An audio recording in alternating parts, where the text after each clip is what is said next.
वक्रतुण्डी महाकाय सूर्यकोटि समप्रभ निर्विघ्नं कुरु मे देव सर्वकार्येषु सर्वदा।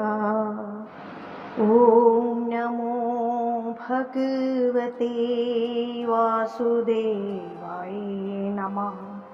ॐ नमो भगवते वासुदेवाय नमः। मन माखन मेरो चुराए गयो रे प्यारो प्यारो मोहन, प्यारो प्यारो मोहन बंसी वालो मोहन, प्यारो प्यारो मोहन। राधे राधे दोस्तों, भक्ति सागर सोनिका चैनल में आप सबका स्वागत है और हम आपके लिए लेकर आए श्रीमद् भागवत कथा, जिसका कि आज दशम स्कंद का सार आपको सुनाएंगे। पिछली वीडियो में दशम स्कंद पूरा हो चुका है, जिसमें कंस का वध हो चुका है और भगवान कृष्ण गोकुल से मथुरा आए। अब आगे कंस की पत्नियों के साथ क्या हुआ और भगवान ने क्या किया, वो सब देखते हैं। ज़्यादा देरी ना करते हुए, जिन्होंने पिछली कथाएं सुनी है डिस्क्रिप्शन में लिंक है, आप जाकर सुन सकते हैं। तो आइए ज़्यादा देरी ना करते हुए चलते हैं कथा की ओर। कहते हैं कंस की दो पत्नियां हैं, अस्ति और प्राप्ति। और मैं आपसे कहूँ, कंस कहते हैं अभिमान करो, अभिमान की पत्नी दो हैं, अस्ति और प्राप्ति। भागवत में लिखा है अस्ति प्राप्तिश्च कंस्य महिष्मो भरतवर्षम शम व्रते भ्रतारे दुर्खर्ते ऋतु सम पितृग्रहण। कंस रूपी अभिमान की पत्नी अस्ति और प्राप्ति है।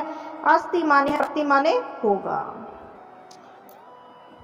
अस्ति के माने है और प्राप्ति के माने होगा। करोड़ों का बैंक बैलेंस अभी है और करोड़ों का टर्नओवर होने वाला है। यही तो कंस रूपी अभिमान को बढ़ाने वाली चीज है, अस्ति और प्राप्ति। दोनों ने जाकर जरासंध से शिकायत कर दी। जरासंध ने 23 अक्षौहिणी सेना लेकर मथुरा पर चढ़ाई कर दी। सुखदेव जी वर्णन करते हैं 23 अक्षौहिणी सेना का श्रीमद् भागवत में 18,000 मंत्र हैं और महाभारत में 1,00,000 मंत्र है। उस 1,00,000 मंत्रों वाले महाभारत युद्ध में कौरव पांडवों की सेना में लाकर केवल 18 अक्षौहिणी थी। कौरव और पांडवों दोनों की सेना मिलाकर इतनी थी 18 अक्षौहिणी। और जरासंध ने अकेले इतनी सेना इकट्ठी कर रखी थी और इतनी सेना लेकर वो मथुरा पर चढ़ाई कर गया। एक बार नहीं, 2 बार नहीं, पूरे 17 बार आक्रमण किया जरासंध ने। 17 बार कृष्ण ने उसे हरा दिया। कृष्ण जैसा, उनके जैसा प्रकर्मी कौन हो सकता है। एक काल्य यमन नाम का राक्षस आया, प्रभु ने मुचुकुंद के द्वारा भस्म कराया। प्रभु ने 17 बार जरासंध को हरा दिया। तो 18वीं बार पंडितों को पूजा पर बैठाया और कहा कि पंडित जी, मैं एक बार फिर कृष्ण से युद्ध करने जा रहा हूँ। यदि इस बार मैंने कृष्ण को परास्त कर दिया तो आप 11,000 पंडितों को इतना दान दूंगा कि घर बैठे भोजन पाइएगा। यदि इस बार कृष्ण से हार गया तो आप 11,000 पंडितों को सूली पर चढ़ा दूंगा। तो आप सोचिए, हमारे भगवान तो है ही ब्राह्मणों के प्रेमी। अब पंडितों पर बात आई है कि 11,000 पंडित हवन कर रहे हैं और लड़ाई किसके साथ है, भगवान कृष्ण के साथ। और क्या बोला है उसने कि यदि इस बार मैं हार गया तो 11,000 पंडितों को सूली पर चढ़ा दूंगा। अब जैसे ही जरासंध अपनी सेना लेकर मथुरा आए तो कृष्ण ने बलराम से कहा, भैया जी, नाना जी तो फिर आ गए। बलराम बोले, आ गए तो आने दो। कृष्ण बोले, ये क्या कहते हो आप, रण छोड़कर भाग चले तो कैसा रहे। बलराम बोले, ये क्या कहते हो तुम, रण छोड़कर भागोगे तो बदनामी होगी। हम लोग चंद्रवंशीय क्षत्रिय हैं, हमारा नाम पड़ जाएगा रण छोड़। कृष्ण बोले, माखन चोर तो लोग कह ही देते हैं, चीर चोर भी कह देते हैं, अब रण छोड़ भी कहते हैं कि कोई बात नहीं, बोलो रण छोड़ भगवान की जय। क्या फर्क पड़ता है, लेकिन मैं नहीं चाहता कि मेरे खातिर 11,000 पंडितों को कष्ट हो। कृष्ण बलराम रण छोड़कर भाग लिए। जरासंध हल्ला मचाता, रण छोड़ है, रण छोड़ है, इसलिए इनका नाम पड़ गया रण छोड़। ब्राह्मणों की सुरक्षा के लिए कृष्ण ने ये भी स्वीकार किया। देखिए हमारे भगवान, जिन्होंने ब्राह्मणों के लिए रण को छोड़ना सही समझा, क्योंकि अगर वो 17 बार हरा सकते हैं तो 18 बार भी हरा ही सकते थे, कोई बड़ी बात नहीं थी। भगवान पर्वत पर चढ़ गए। जरासंध ने आग लगा दी चारों ओर। प्रभु ने छलांग लगा दी, समुद्र के किनारे चले गए। देवताओं के प्रधान शिल्पी विश्वकर्मा हैं, विश्वकर्मा ने उन्हें को याद किया। विश्वकर्मा ने रात भर में जल के अंदर द्वारकापुरी का निर्माण कर दिया। सोने की द्वारिका है, बहुत सुंदर समुद्र के बीच। सोते हुए यदुवंशी को कृष्ण ने द्वारिका में बुला लिया। रैवत नाम के राजा की पुत्री का नाम रेवती, और रेवती का विवाह बलराम जी से हो गया। द्वारका नाथ की जय। इस तरह प्रभु द्वारकापुरी में आ गए। कृष्ण बोले, द्वारका के तो राजा हम हैं ही गए, बड़े भैया बलराम जी को ब्याह हो गया, अब हमारा ब्याह होना चाहिए। एक भीष्मक राजा है, कुंदनपुर के राजा है भीष्मक। उनके 5 पुत्र थे। बड़े पुत्र का नाम था रुक्मी। 5 पुत्रों के बाद कोई पुत्री नहीं है। मन में बड़ी बेचैनी है, बड़ी तपस्या। और समुद्र में कमल के फूल पर उन्हें एक समुद्र से नन्ही बालिका मिल गई। उसी का नाम उन्होंने रुक्मणी रखा। तपस्या की उन्होंने समुद्र में। और कमल के फूल में माता लक्ष्मी का स्वरूप जो रुक्मणी जी से उनसे मिली। रुक्मणी लक्ष्मी, और लक्ष्मी किसी के गर्भ से वास नहीं करती। तो आपने देखा होगा कि जब माता लक्ष्मी ने सीता का अवतार लिया, उस समय भी वो भूमि से प्रकट हुई थी, और इस बार भी वो कमल के फूल पर आई हैं। उस कन्या को लेकर राजा भीष्मक आए। लक्ष्मी प्रकट हुई समुद्र से, वो लक्ष्मी जानकी बनी तो प्रकट हुई पृथ्वी से, और वही जानकी रुक्मणी बनी तो प्रकट हुई कमल के फूल से। भीष्मक ने कन्या को लाकर रानी को सौंप दिया और प्रसन्न होकर हमें पुत्री मिल गई। कितने आनंद की बात है। रुक्मणी को पढ़ा लिखा कर विदुषी बनाया, बड़ा संस्कार दिए। मन में संकल्प लिया कि मथुराधिपति वासुदेव के पुत्र कृष्ण से इसका विवाह करूंगा। आजकल कृष्ण द्वारिका में आ गए, लेकिन कभी कभी घर में क्या होता है, जब पुत्र बड़ा हो जाता है तो माता पिता की बात नहीं सुनता। बड़े पुत्र रुक्मी ने शिशुपाल से सगाई कर दी। रुक्मणी की और पिताजी से बोला, पिताजी परसों स्वयंवर होगा, बड़े बड़े राजकुमार आएंगे, लेकिन आप रुक्मणी से कह दे वो शिशुपाल के गले में ही माला पहना दे। स्वयंवर तो नाटक के लिए है, मैंने शिशुपाल को वचन दिया है। रुक्मणी को जब पता चला कि मेरा विवाह शिशुपाल से होने जा रहा है तो निश्चित कर लिया, क्योंकि भैया ने रुक्मणी जी अपनी भाभी के पास आई और रोते हुए भाभी से बोली, भाभी मैंने तो बचपन से द्वारकाधीश को पति मना, और भैया ने सगाई शिशुपाल से कर दी। भाभी कहती है, मन छोटा क्यों करती है, एक पत्र लिख दो द्वारकाधीश के पास। ये भाभी होती है ना, अच्छी हो तो ननद भाभी की बड़ी अच्छी बनती है, बहनों की तरह बनती है, सखियों की तरह, एक दूसरे के दुख को समझती हैं अगर दोनों एक सी हो तो यहाँ पर भी भाभी अच्छी है। और उसने बोल दिया कि पत्र लिख दो, भगवान कृष्ण को भी स्वयंवर में आमंत्रित करो। कृष्ण स्वयंवर में आ जाए तो सबके सामने वरमाला डाल देना। रुक्मणी जी ने पत्र लिखा और ये पत्र पंडित जी द्वारा द्वारिकापुरी गया। कितना सुंदर पत्र लिखती है रुक्मणी जी, दर्शन करें। आपके गुणों को सुना है, नर्मदा भक्ति में पहली भक्ति है श्रवण, इसलिए रुक्मणी लिखती है, मैंने आपको आंखों से देखा नहीं, केवल आपके गुणों को सुना है। हे गोपाल, आप सोचेंगे कि ये कौन नारी है जो हमें पत्र लिख दिया। ऐसी कौन सी नारी है जो एक बार आपकी झांकी को सुनकर आपको नहीं चाहेगी। आप पधारें और मुझे लेकर जाएं। जो वस्तु सिंह को मिलनी चाहिए उसे कोई सियार ले जावे, ये तो बड़े संकोच की बात है। मेरी शिशुपाल के साथ सगाई हो गई, परसों स्वयंवर है शिशुपाल के साथ, तो मैं कभी विवाह नहीं कर सकती। आप नहीं आए तो मैं प्राण त्याग दूंगी, लेकिन किसी और के चाह नहीं सकती। रुक्मणी अपने आप प्रश्न करती है, अपने आप जवाब दे रही है और लिख रही है, अंतपुर में तुम रहती हो, मैं तुम्हें लेकर आऊंगा कैसे। यदि आप सोच रहे हो गोपाल, तो हमारे कुल की परंपरा है, विवाह से पहले बेटी कत्यानी का पूजन करने जाती है गांव से बाहर।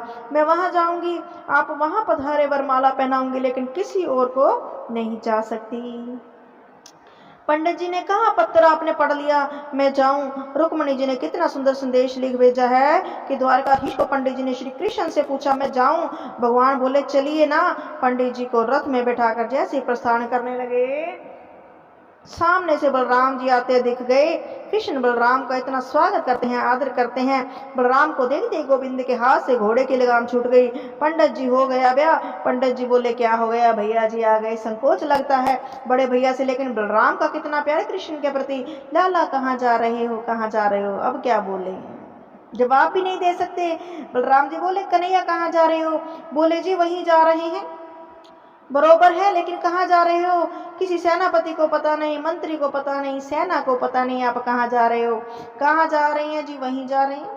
पंडित जी बोले, कुंदनपुर जा रहे हैं, कुंदनपुर। तो देखिए कन्हैया बताना नहीं चाहते थे, लेकिन पंडित जी बोल पड़े कुंदनपुर जा रहे हैं। बलराम जी ने कहा, अरे कुंदनपुर तो कल रुक्मणी का स्वयंवर है। हो, मैंने सोचा था मेरा कन्हैया तो लाला है, ये तो बड़ा हो गया, जरूर जाना चाहिए। मेरा गोविंद किसी से कम थोड़े है, स्वयंवर में बड़े बड़े राजकुमार जा रहे हैं, मेरा लाला तो लाखों में एक। बलराम ने सेनापति को टेढ़ी नजर से देखा और इशारे से बता दिया कि सारी व्यवस्था हो जानी चाहिए, कृष्ण की सुरक्षा हो जानी चाहिए, कोई दिक्कत नहीं आनी चाहिए, क्योंकि वहां शिशुपाल जैसे दुष्ट लोग आएंगे, मेरा गोपाल कहीं अकेला न पड़ जाए। कैसा भातृ प्रेम है बलराम का कृष्ण के प्रति, ऐसा वात्सल्य। कृष्ण कुंडनपुर आए, सब राजा लोग पहुंचे, भीष्मक ने कृष्ण का स्वागत किया, आने में तो किसी को रोक नहीं सकते, सभी राजकुमार आएंगे, विवाह से पहले रुक्मिणी कात्यायनी का पूजन करने जा रही है, दर्शन करें। उनके भाई रुक्मिणी ने कितनी सुंदर व्यवस्था की, 10,000 सखियां रुक्मिणी के संग चल रही हैं, उन सखियों के चारों ओर 10,000 सैनिक सुरक्षा के लिए चल रही हैं। रुक्मिणी महारानी कात्यायनी पूजन करने गई, मंदिर का द्वार खुला और रुक्मिणी जी जा रही हैं, तो कितना अद्भुत दृश्य होगा। आचार्य सुखदेव जी कहते हैं, परीक्षित, रुक्मिणी की आंखों सामने मूर्ति है कात्यायनी की, लेकिन उस कात्यायनी की मूर्ति में भी दर्शन हो रहा है द्वारिका नाथ का। हे माता कात्यायनी, आपके चरणों में प्रणाम करती हूँ, बस एक ही वर दे दो कि कृष्ण ही मुझे पति रूप से मिले।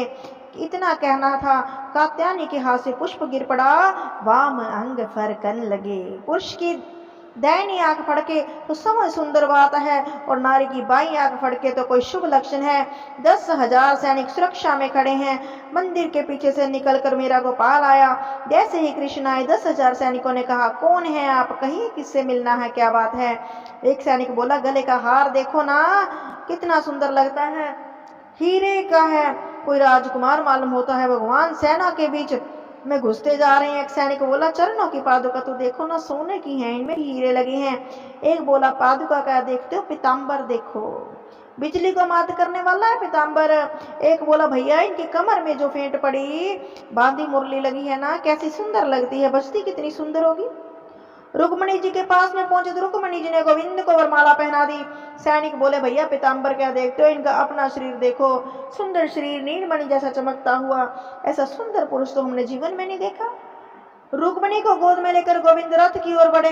एक सैनिक बोला, हाँ चाल कितनी सुंदर, ऐसा चलता है जैसे हाथी चलता हो। रुक्मिणी को रथ में बिठाकर स्वयं कृष्ण रथ में बैठ गए और जरा सा चलाने लगे कि घोड़े चलने लगे।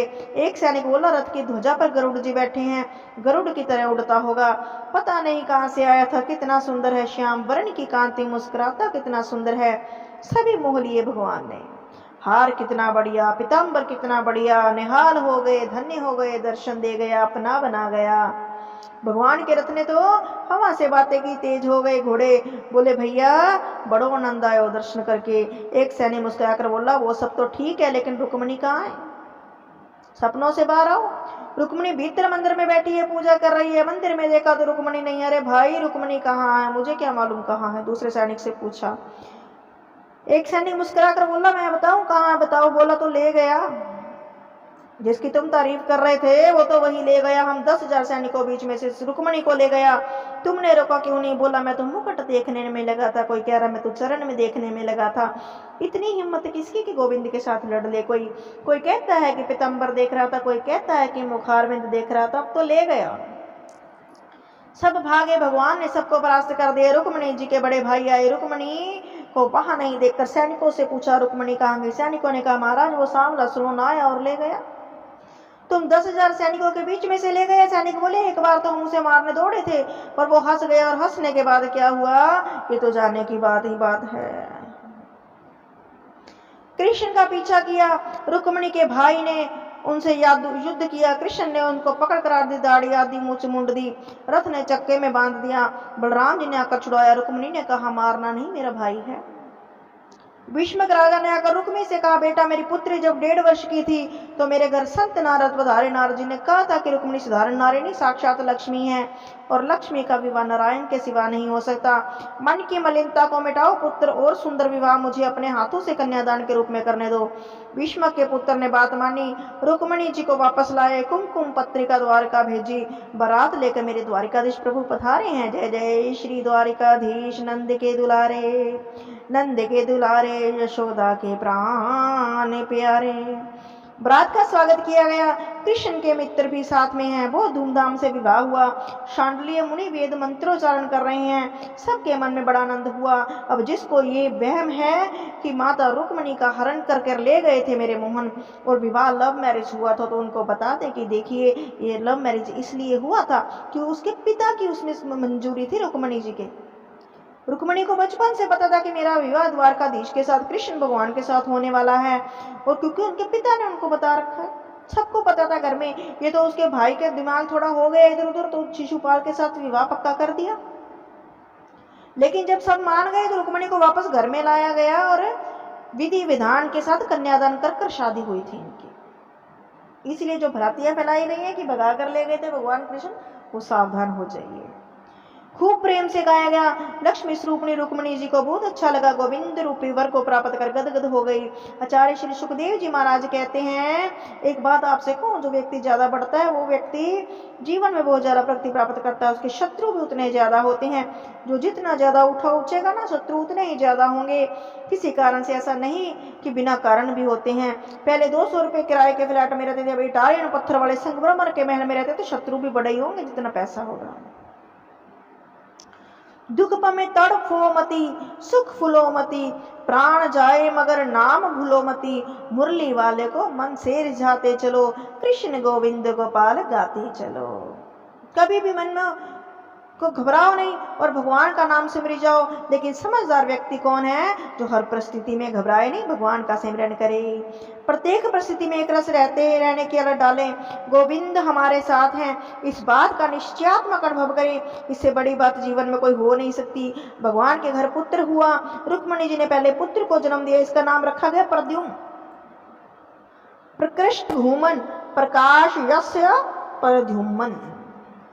जिसके जीवन से सुंदर कर्म का प्रकाश उस प्रद्युम्न कहते हैं। लेकिन कृष्ण के शत्रुओं को भी कमी नहीं। शंबरासुर नाम का असुर मेरे गोविंद के यहाँ प्रस्तुति का गृह में बालक को चुरा कर ले गया।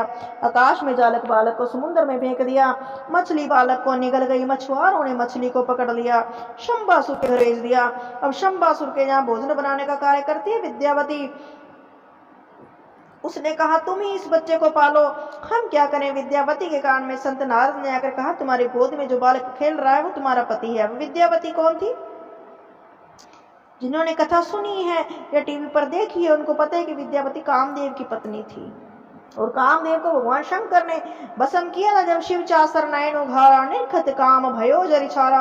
भगवान शिव ने जब काम को देव को भस्म किया तो काम की पत्नी रतिरुदन करने लगी। भगवान शिव ने कहा तुम्हारा पति काम द्वापर में कृष्ण का पुत्र बनेगा और शंबासुर के घर तुम भोजन बनाने का काम करना, वहां तुम्हें मिल जाएगा। प्रद्युम्न जी बड़े होकर शंबासुर का वध करने पत्नी को लेकर द्वारिका में आ गए और प्रद्युम्न जी वहां से आए तब तक श्री कृष्ण के 16,107 विवाह और हो गए और मेरे कन्हैया के पूरे विवाह हुए हैं 16,108। एक बात कहूं, भगवान की 16,108 तो विवाह होकर पत्नी हैं। अरे वो सबके पति हैं और वो सब अंतरामय परमात्मा ही तो सबके पति हैं। भगवान का दूसरा विवाह भालू की बेटी से हुआ, जामवंत जी की पुत्री जामवंती। सब हुए एन एक्सीडेंट, अचानक से हुए। रुक्मिणी से तो प्री प्लान पक्का था, प्रेम विवाह था, बाकी तो अचानक से हुए हैं जिनके साथ कथाएं जुड़ी हैं, आपको पता ही है। परीक्षित ने बड़ी उत्साह से सुना, बोले गुरुवर मेरी समझ में नहीं आया कि भालू की पुत्री कृष्ण की पत्नी कैसे बनी। तो सुखदेव जी कहते हैं राजन द्वारिका में एक राजा आए थे, उनका नाम था सत्याजीत। सत्याजीत महाराज बड़े प्रतापी, उनके पास एक मणि थी, उस मणि का नाम था समयंतक मणि। उस समयंतक मणि के 10 घंटे नित्य पूजन किया जाता था। यदि नित्य प्रति 10 घंटे उसका पूजन किया जाए तो समयंतक मणि में से 8 बार सोना रोज निकलता। 8 बार सोना। आप 8 भरी मत समझना, 8 तोले नहीं समझना, 8 बार सोना है, 2 क्विंटल सोना। इतना स्वर्ण उस मणि से नित्य प्रकट होता। एक दिन सत्याजीत राजा उस मणि को कंठ में पहनकर कृष्ण के पास सभा में आ गए। भगवान स्मित हास्य करते बोले सत्याजीत जी आपके घर में कुल कितने सदस्य हैं? सत्याजीत जी बोले एक मैं हूँ, एक मेरी वृद्धा पत्नी है, एक छोटा भाई है प्रसेन और एक मेरी इकलौती पुत्री सत्यभामा। भगवान बोले इसका मतलब तो घर में तुम कुल मिलाकर 3.5 प्राणी हो, बस इतना छोटा सा परिवार है और इतना स्वर्ण देने वाली मणि रखते हो। क्या करोगे इतने स्वर्ण का? यदि तुम चाहो तो मणि को हमारे खजाने में जमा कर दो, हमारा परिवार बड़ा है। कृष्ण ने मणि अपने लिए नहीं मांगी थी, समाज के कल्याण के लिए मांगी, गरीबों के लिए मांगी। दुर्भिक्ष पड़ेगा तो उसमें लोगों की सहायता होगी। सत्याजीत ने कहा क्षमा करें, मैं मणि नहीं दे सकता। भगवान ने कहा ठीक है, आपकी चीज है, हम ज्यादा नहीं कह सकते। सत्याजीत मणि को लेकर चले गए और आज उनके भाई प्रसेन ने मणि को पहन लिया और प्रसेन उस मणि को पहनकर जंगल की ओर शिकार करने गए हैं। और किसी ने सिंह ने प्रसेन को मारकर मणि को छुड़ा लिया। उधर से जा रहे जावंत जी ने सिंह को मारकर मणि ले ली और अपनी बेटी को खिलौने स्वरूप दे दी, क्योंकि ये भालू बंदरों को क्या पता होता मणि के बारे में ज्यादा। बेटी को दे दी और सत्याजीत सोचते हैं जिस किसने मेरे भाई को मारकर मणि हथा ली, सोचा कि परसों कृष्ण ने मांगी थी, ये उसी का काम होगा, उन्होंने मेरे भाई को मारकर मणि ली होगी। इतना बड़ा कलंक मेरे गोविंद को लगा। भगवान को आज रात्रि भर नींद नहीं आई। काजर से भी कारो कोई चीज है तो व्यर्थ का कलंक परमात्मा कभी किसी को कलंकित ना होने दे, ये प्रयास हमेशा करो। भगवान ने गंगाचार्य से पूछा, गुरुजी मैं तो जानता भी नहीं प्रसेन को, मैंने कभी देखा नहीं, ये कहते हैं उसको मैंने मार दिया, मेरे पास से आवाज आई, ये ऐसा क्यों हुआ? मेरी जन्म कुंडली जरा देखिए। गंगाचार्य बोले कन्हैया तुमने चौथ वाला चंद्रमा देख लिया होगा, भादों में चतुर्थी के दिन चंदा देखने से कलंक लग जाता है। भगवान 10-5 लोगों को लेकर जंगल में गए। प्रसेन मरे पड़े थे, उन्होंने देखा जहाँ प्रसेन मरे पड़े थे वहां सिंह के पैर के चिन्ह थे, और जहाँ सिंह मरा पड़ा था वहां रीछ के पैर के चिन्ह थे। रीछ के पैरों के चिन्ह को देखते थे मेरे गोविंद गुफा के द्वार पर गए और गुफा के अंदर प्रवेश किया तो जावंत जी बैठे हैं। कौन है कहकर जावंत जी कृष्ण को मारने के लिए दौड़े। दोनों में भयंकर युद्ध छिड़ गए। युद्ध करते करते जावंत जी की नस नस ढीली हो गई। जावंत जी बोले बस अब मैं समझ गया कि मेरा गोपाल आप तो मेरे राम हैं। भगवान राघेंद्र आए हैं, रावण को मारकर आए हैं अपनी पूरी सेना से। आज मैं आपको कुछ देना चाहूंगा, मांगो। किसी ने प्रेम मांगा, किसी ने भक्ति मांगी, किसी ने श्रद्धा मांगी, पूजा शक्ति मांगी, लेकिन जावंत जी शांत बैठे थे उस समय जब रावण को मारा राम ने। जावंत जी आप भी कुछ मांगो। जावंत बोले क्या मांगू भगवान, रावण ने हमने युद्ध तो किया है पर रावण की सेना में मेरी टक्कर का कोई वीर नहीं था। अब आप देना ही चाहते हो तो जरा दो हाथ आपसे ही करने की इच्छा है, देखूं तो सही मेरे रघुवीर में कितना बल है। भगवान ने कहा ऐसा नहीं हो सकता स्वामी, और सेवक का युद्ध होना मर्यादा के अनुकूल नहीं, पर मैं तुम्हारी अभिलाषा को पूर्ण जरूर करूंगा। इसीलिए प्रभु ने इशारा कर दिया कि द्वापर में पूर्ण होगी तुम्हारी ये इच्छा। अब गोविंद ने जब युद्ध किया तो जावंत समझ गए कि ये मेरे राम आए हैं।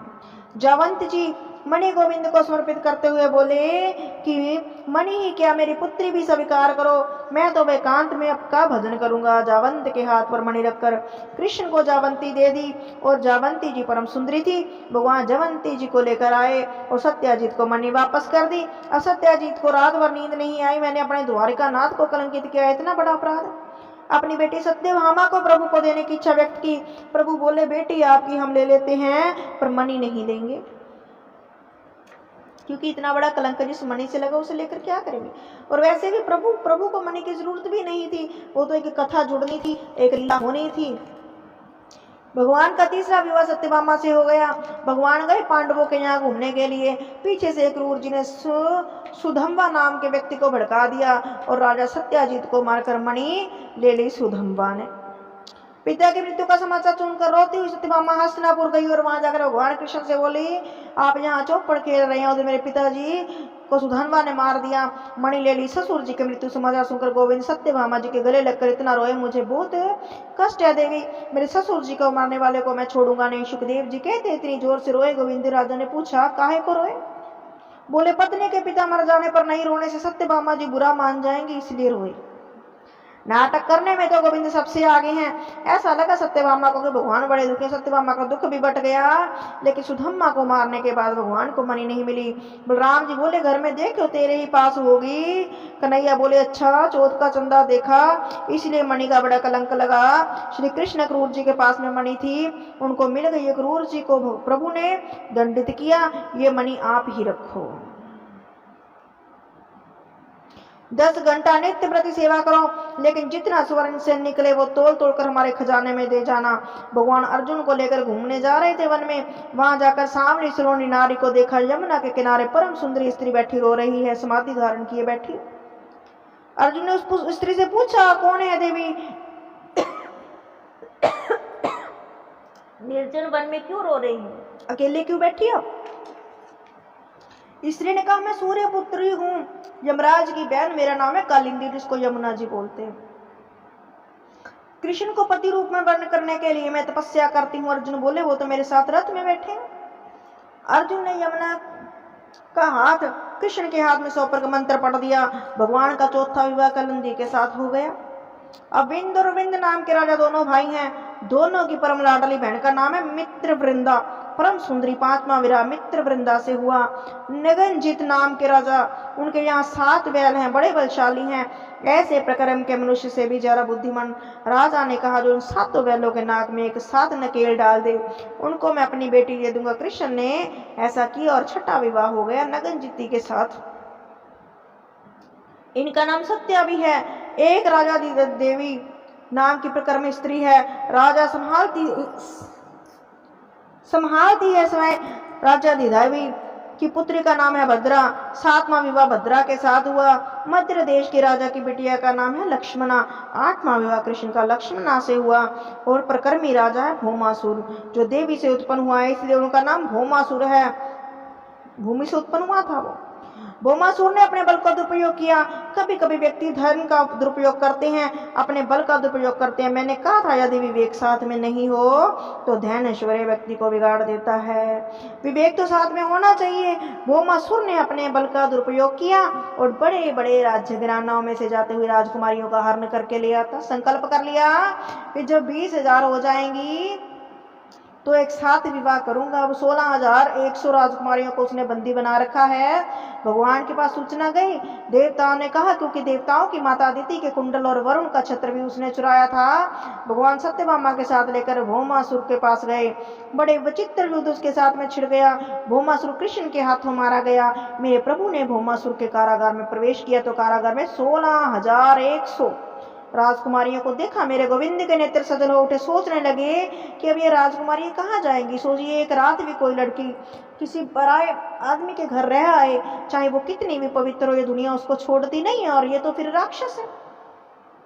उस राक्षस के जेल में 16,100 राजकुमारियां बंद थी। तो भगवान ने सोचा, अब इनको कौन सा विकार करेगा। राजकुमारियां जाएंगी कहाँ? दुनिया का कोई भी राजकुमारी इनसे विवाह तो करेगा नहीं। कहेगा कि भौमासुर के कारागृह में बंदी रहकर आई हो, विवाह कौन करेगा? माता पिता भी इन्हें स्वीकार नहीं करेंगे। राजकुमारियों के सामने तो केवल 2 मार्ग हैं, या तो सभी कुएं में गिरकर आत्महत्या कर लें, या फिर सभी गंदे रास्ते पर चली जाएंगी।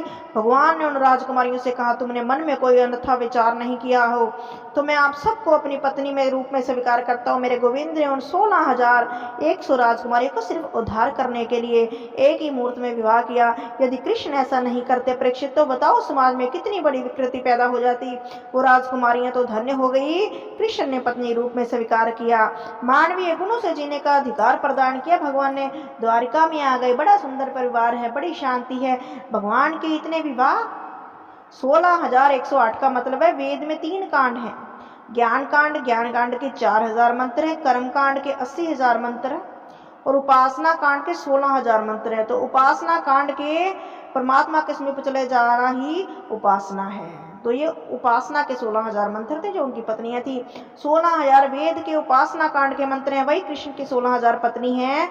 सो प्रकार से जो उपनिषद हैं, वेदांत जिनमें कृष्ण भक्ति का प्रतिपादन किया गया है, वे 100 प्रकार के उपनिषद हैं। श्री कृष्ण की 100 पत्नियां हैं। गीता में एक श्लोक आता है, 8 प्रकार की प्रकृति है। भूमि, जल, अग्नि, वायु, आकाश, मन, बुद्धि, अहंकार, ये 8 प्रकार की प्रकृति। जीव में और ईश्वर में अंतर क्या है? जो प्रकृति के वश में रहता है वो जीव है, प्रकृति को जो वश में रखता है वो ईश्वर है। और प्रकृति के वश में नहीं, प्रकृति उनके वश में है। 8 प्रकार की प्रकृति कृष्ण की अष्टपटरानियां हैं। 100 प्रकार से कृष्ण के 100 पत्नी और वेद के 16,000 उपासना कांड के मंत्र, कृष्ण की 16,000 पत्नी। इस प्रकार उनका पूर्ण भाव है। भगवान के पुत्र बड़े सुशील हैं। बड़े पुत्र है प्रद्युम्न। प्रद्युम्न के 2 विवाह हुए हैं। अनिरुद्ध के भी 2 विवाह हुए हैं। एक बात यहाँ बड़ी समझने की है कि क्या कृष्ण ने परिवार में, कृष्ण पत्नियों में आपस में बड़ा प्रेम है। भगवान से तो बारी बारी सभी रूठती रहती। आज कृष्ण के विवाह को 20 वर्ष हो गए। रुक्मणी जी के 4 पुत्र हैं, और लेकिन रुक्मणी के चेहरे पर कृष्ण ने कभी क्रोध नहीं देखा। रुक्मणी के चेहरे पर भगवान कभी क्रोध देखा ही नहीं। ये विशेषता थी। सुखदेव जी कहते हैं, राजन, दरबान से लेकर महाराज तक और संतरी से लेकर महामंत्री तक सभी लोग एक ही बात कहते हैं, प्रभु हमारी रुक्मणी जैसी मालकिन तो सब किसी को मिले, रुक्मणी के चेहरे पर क्रोध किसी ने नहीं देखा, इसलिए मेरे गोविंद की नजर में रुक्मणी सर्वाधिक आदरणीय है। मेरे कृष्ण रुक्मणी जी से बहुत प्रेम करते हैं क्योंकि वो कभी रूठती नहीं है, नहीं तो समस्त पत्नियां रूठती थी भगवान से। पुराने जमाने में तो नियम था ना, लोग जब मकान रहने को बनवाते उसमें स्त्रियों के रूठने का कक्ष अलग से बनवाते, उस कक्ष पर लिखा रहता कोप भवन, लेकिन रुक्मणी जी की प्रभु ने कभी कोप भवन में जाते नहीं देखा। भगवान की पत्नियों में रूठने में सबसे पहले स्थान पर सत्यभामा जी थी, बात बात पर उठती थी और प्रेम भी बहुत करते थे ठाकुर जी। भगवान का जो खजाना है ना, उसमें 80% शेयर अकेले सत्यभामा का है। जो मणि 2 क्विंटल सोना नित्य निकालती है, वो मणि सत्यभामा के पिता सत्यजीत के यहाँ से आई थी भी, इसीलिए शेयर उसका ज्यादा था। पिताजी से यहाँ से ऐसे मणि लाए जो 2 क्विंटल सोना नित्य देते, उनकी बेटी के बड़े नखरे होंगे। आजकल तो थोड़ा दहेज ज्यादा बहू का आ जाए तो उसके नखरे बहुत होते हैं, तो सत्यभामा है रूठती और मोहन मनाते, रुक्मणी को किसी ने कभी रूठते नहीं देखा, उनके चेहरे पर क्रोध कभी नहीं आया। मेरे प्रभु ने एक दिन सोचा, कितनी महान है रुक्मणी, कितने महान विचार है रुक्मणी के, कितने बड़े बड़े रुक्मणी जी के पुत्र हो गए। मैंने इस देवी के मुख पर कभी क्रोध नहीं देखा, ऐसा कोई एक भी नौकर चाकर नहीं जिसने रुक्मणी ना मिलती हो। हर नौकर से हर सेवक से पूछती है कि कोई कष्ट तो नहीं, सब ठीक है ना, सब उनके प्रशंसक है। आज मेरी कन्हैया ने सोचा आज कुछ ऐसी अटपटी बात करूं कि रुक्मणी को क्रोध आ जाए। देखो तो सही क्रोध आने पर कैसी लगती है। पतियों को होती ठिठोली करने की और पत्नी के साथ मन होता है भी मजाक करने का। बताओ ये भी कोई बात होती है, लेकिन प्रभु के मन में आ गई। आज रुक्मणी जी के महल में भगवान शांत भाव से बैठे हैं और रुक्मणी भगवान को पंख चल रही है। कन्हैया ने सोचा कोई ऐसी बात कहूं कि इसको क्रोध आए। मेरे गोविंद ने रुक्मणी की ओर देखा, रुक्मणी बोली, भगवान आज आप उदास क्यों? कन्हैया बोले, कोई खास बात नहीं है। कोई बात तो जरूर है, मैंने कभी आपके चेहरे पर यह उदासी नहीं देखी, आज उदासी क्यों? कृष्ण ने कहा, नहीं नहीं कोई बात नहीं। रुक्मणी बोली, बात तो जरूर है, सुनिए, मुझसे कोई अपराध हुआ, कोई गलती हुई, बताइए तो। कृष्ण बोले, एक गलती तो हो तो बताएं। गलती पर गलती, गलती पर गलती, क्या बताएं? रुक्मणी बोली, क्या गलती हुई? मेरे प्रभु ने रुक्मणी जी से कहा, रुक्मणी जी सबसे पहली गलती तो आपने ये की कि मुझसे विवाह किया। इतने बड़े बड़े सुंदर राजकुमार तुमने पत्नी के रूप में बना ब्याने आए थे और राजकुमारों को छोड़कर इसे गवारियों के संग विवाह कर लिया। क्या मिला तुम्हें? प्रभु ने चेहरा देखा और सोचा अभी तो गुस्सा आया नहीं, फिर तुम कहोगी अजय विवाह मैं तो बिल्कुल नहीं करती, लेकिन इसीलिए कर लिया कि तुम बड़े वीर हो। और यहाँ भी गड़बड़ है, क्योंकि मेरे जैसा डरपोक आदमी दुनिया में कोई नहीं। बड़े बड़े राजा लोगों के भय से समुद्र की शरण में रहता हूँ, समुद्र के बीच में वास करता हूँ, ऐसे डरपोक व्यक्ति से विवाह करके तुम्हें क्या मिला? रुक्मणी जी ने कोई जवाब नहीं दिया। प्रभु ने कहा, तुम कहोगी मैं तो विवाह बिल्कुल नहीं करती, लेकिन इसीलिए कर लिया कि आप देव की नंदन हो। यहाँ भी गड़बड़ है, क्योंकि कोई कहता है कि देव की नंदन हो, कोई कहता है कि यशोदा नंदन हो, कोई कहता है यशोदा का बेटा, कोई देवकी का पता नहीं कहां से आ गया। अब बताओ किसके माता पिता का पता नहीं, तुमने उससे विवाह कर लिया। फिर तुम कहो कि विवाह तो नहीं करती, लेकिन इसीलिए कर लिया कि आप बड़े सुंदर है। काहे का सुंदर हूं मैं? कनुआ हूं, नाम ही कनुआ पक गया, काला रंग है मेरा। कालिया नाग न था, युद्ध किया और काला हो गया। राजा कभी बना नहीं, गद्दी कभी मिली नहीं, दुनिया के लोग मुझे द्वेष करते हैं और बड़े भाई रुक्मी को भी उनसे बनती नहीं है, मतलब साले से भी नहीं बनती।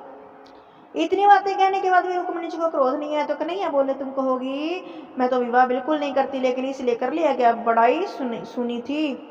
कृष्ण बोले, मेरे गुण कौन कहता कि जिसको रहने को मकान नहीं, पहनने को कपड़े नहीं होते, खाने को भोजन नहीं होता, ये भिखमंगे बाबा मेरा कीर्तन करते रहते हैं और काम धंधा तो इन्हें कोई है नहीं। रघुपति राघव राजा राम पतित पावन सीताराम, झांझ बजाते हैं कीर्तन करते हैं, चिमटा बजाते हैं कीर्तन करते हैं। संत फकीरों को आकर हमसे विवाह कर लिया, क्या मिला तुम्हें? इतनी बातें कहने पर भी जब रुक्मिणी को क्रोध नहीं आया, तो मालूम है भगवान क्या बोले, अभी भी कुछ नहीं बिगड़ा है, तुम चाहो तो हम शिशुपाल से बात कर लेंगे, कल ही तुम्हारा विवाह शिशुपाल से करा देंगे। ये बात तब कही जब रुक्मिणी जी के 5 पुत्र हो चुके थे और आजकल की धर्मपत्नी होती तो पति की अकड़ टिकाने लगा देती। शर्म नहीं आती? ऐसा मजाक करते हो, बुढ़ापे में आकर कम से कम 2 समय का तो भोजन भी नहीं देती। सब ठीक ठाक हो जाते पतिदेव। लेकिन इतनी बात सुनकर भी रुक्मिणी जी को क्रोध नहीं आया। बेचारी मूर्छित हो गई, चवर कहीं गिर पड़ा, एकदम भयभीत हो गई। भगवान ने कहा, अरे ये क्या हुआ? मैंने तो सोचा था कि जब मुझ पे क्रोध में दो चार बातें कहेगी, ये तो भयभीत होकर मूर्छित ही हो गई। सोच रही होगी कि आज गोविंद को क्या हो गया, कैसी कैसी बातें कर रही हैं। अब मूर्छित हो गई हैं। मेरे कन्हैया ने चारों भुजाएं धारण कर ली। दो भुजाओं से रुक्मिणी को उठाया और एक हाथ में पंखा झुलाया, एक भुजा से पसीना पोंछ रहे हैं। 1 घंटे बाद जब रुक्मिणी जी को होश आया तो मेरे गोपाल बोले, मेरे गोविंद के नेत्रों में आंसू आ गए। रुक्मिणी से बोले, देवी पूरा मत मानना, बचपन से ही थोड़ा विनोदी स्वभाव का हूं ना, इसीलिए आपसे पता नहीं कुछ अटपटी बातें कह दी। कभी क्रोध देखा नहीं आपके चेहरे पर, इसीलिए कुछ अटपटी बातें कह दी। इतनी बातें सुनकर भी बुरा नहीं लगा, मन में कोई विचार मत करना। लेकिन रुक्मिणी ने हाथ जोड़कर कृष्ण की बातों का जवाब दिया, वो सुनने लायक है। रुक्मिणी ने कहा, आपने गलत कुछ भी नहीं कहा। आपने तो ये कहा मेरा और तुम्हारा मेल नहीं, तुमने विवाह क्यों किया? बिल्कुल सही है। कहाँ तो प्रकृति और कहाँ अबद्ध में एक नारी और कहाँ प्रकृति से परे आप पूर्ण पुरुषोत्तम। मेरा आपका क्या मेल है? ये तो कृपा करके आपने मुझे अपना लिया, यही मेरा सौभाग्य है। दूसरी बार आपने कहा मेरे माता पिता का पता नहीं, तुमने विवाह को किया? रुक्मिणी बोली, मैं पूछती हूँ आपके माता पिता होते हैं क्या? जगत के पिता, जगत के गुरु, जगत के अधीश्वर तो केवल आप ही हो। आपके तो कोई माता पिता ही नहीं होते, आप दुनिया को माता पिता मानते हो, इससे मेरा क्या दोष? आपने तीसरी बात कही, मैं बड़े बड़े राजाओं के डर से समुद्र के बीच में रहता हूँ, मैं डरपोक हूँ मेरे गोविंद से। रुक्मिणी बोली, जिस हृदय में अविद्या, अस्मिता, राग, द्वेष, अविनिवेश शत्रु बैठे हों, उस हृदय में आप वास नहीं करते। आप तो आत्मा रूपी समुद्र में भी वास करते हैं। चौथी बार आपने कहा मैं तो काला हूँ, काले से तुमने विवाह क्यों? रुक्मिणी, महाराज काले हो तब तो कमाल करते हो, गोरे होते तो क्या करते? यदि काले होने पर दुनिया मरती है, गोरे होते तो जाने क्या करते मोहन। यदि नंद लाला तुम होते लली तो गले कट जाते करोड़न के। हमारे ब्रज की संत ने गाया, अरे नंद लाला ये तो खैर मनाओ कि तुम लाला हो, लाली होते तो गड़बड़ हो जाती। इतने सुंदर है कृष्ण, काला थोड़े ही है, जग का उजाला है। आपने ये भी कहा कि भिखमंगे महात्मा मेरा कीर्तन करते। रुक्मिणी बोली, मेरे से यदि कोई पूछे तो दुनिया में सबसे बड़ा धनी तो केवल ये संत है। कबीरा सब जग निर्धना, धनवंता नहीं कोई, धनवंता सोई जानिए जाके राम नाम धन होई। संसार में सबसे बड़ा धनी संत होता है, जिसके पास प्रभु का नाम होता है, वैराग्य का धन होता है और भक्ति का धन होता है। मीरा को सब विरक्ति हुई, मीरा से सरसत छूट गया। लोगों ने कहा, मीरा तुम इतने बड़ा राजपाट छोड़ दिया, इतने बड़े परिवार को छोड़ दिया, तुम्हें क्या मिला? मीरा बोली, जब किसी को रत्न मिल जाता है उसे फिर कुछ और नहीं चाहिए। जो लोग डायमंड के पारखी हैं वो स्वर्ण के भूषण कम पहनते हैं, उनको हीरा नहीं मिलता, वो सोना पहनकर काम चलाते हैं। लेकिन जिसको रत्न मिल जाए फिर किस चक्कर में पड़े। मीरा ने संत से कहा, सबसे बड़ा रत्न है मेरे पास पायो जी, मैंने राम रतन धन पायो। एक बार संसार की जितनी चीजें हैं सब बिगड़ने वाली हैं। धन को कमाने में तकलीफ है, धन खर्च हो जाए तो तकलीफ है, इन दोनों से ज्यादा तकलीफ धन की रखवाली करने में होती है। धन की रक्षा भी तो प्रभु कृपा से होती है, लेकिन राम नाम का जो धन है कभी ना खर्च हो, ये तो बढ़ता ही बढ़ता है, इसमें कभी कोई नुकसान नहीं, कभी ये कम नहीं होता। जितना जपोगे उतना ज्यादा बढ़ेगा, ना इसको बैंक में रखने की जरूरत है। इसलिए प्रभु का सिमरन कीजिए, प्रभु के सिमरन में ही सबकी भलाई है। तो कितने सुंदर सुंदर वचन बोल रही है रुक्मिणी जी।